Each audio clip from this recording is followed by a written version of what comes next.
I just wanted to ask that, just a quick question. Is anybody else watching this show? If you are, when is the storyline going to cook?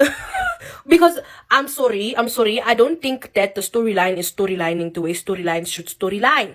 When I first started watching Born into Fame, I was like, okay, so this is a group of, young, semi-successful, young adults that are obviously kids of famous people. And I was like, okay. I didn't know a lot of them. I did know Pila, I knew Shamiso and Owami from TikTok and stuff like that. And Robbie, because Robbie, we all know Robbie, what the funeral Rob, we know. So there was a lot about the show that I was like, okay, it's probably going to be a nice show. And then I started watching the show and I started to realize that these people didn't have a set storyline. I'm sorry, but the storyline can't be the fact that the main one, Shamiso. It's been done, it's been dusted. Okay? Episode 1, 2, 3, sharp. 4, 5, 6, 7. Yeah? Like AJ is still talking about it. Robbie's still talking about it. Let it go. Shamisa has a boyfriend. Can we move on? There's a lot of people that I feel like they could have added to the cast that would have elevated the show, because right now it's very monotonous. We're like 6 or 7 episodes in and there's nothing interesting happening on the show. To be honest, the only person that I feel like is carrying the show is Shamiso and Tank. Everybody else, no. I'm sorry. Robbie, no.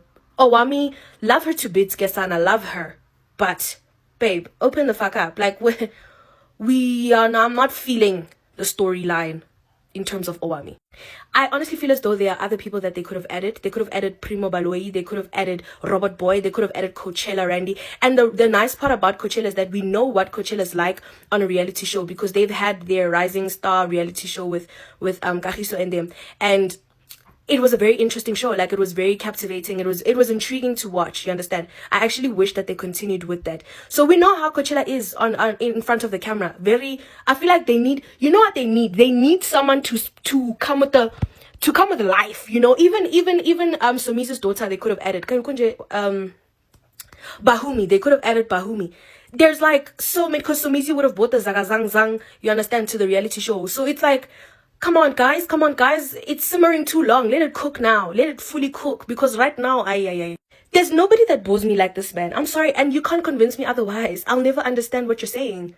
You're speaking a foreign language if you're going to convince me. This man bores me, because you came on public television, Showmax, whatever you want to call it, and you basically, your main aim was to clown your fiance that you've been with for 3 years, that your fiance of 3 years, you have a child with this person, you live with this person, and you come on a public platform and you make her a ha, a lol, a clown, a he, like McDonald's Ronald, that guy clowned his girlfriend. Because what do you mean?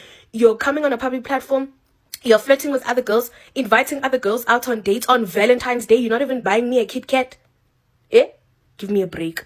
Like, it doesn't make sense to me. Like, it just doesn't. And then you have the nerve to double down and talk about how you are attracted to one of your friends. That doesn't make sense to me. On a public forum. No, that doesn't make any kind of sense to me. And then at the end of the scene, I say I love you. You couldn't even say I love you back. Like, I was looking at that girl, I'm like, sure. You couldn't even if you said it fast, hey, even if you said I love you, even if you said I love you too, it would have been fine.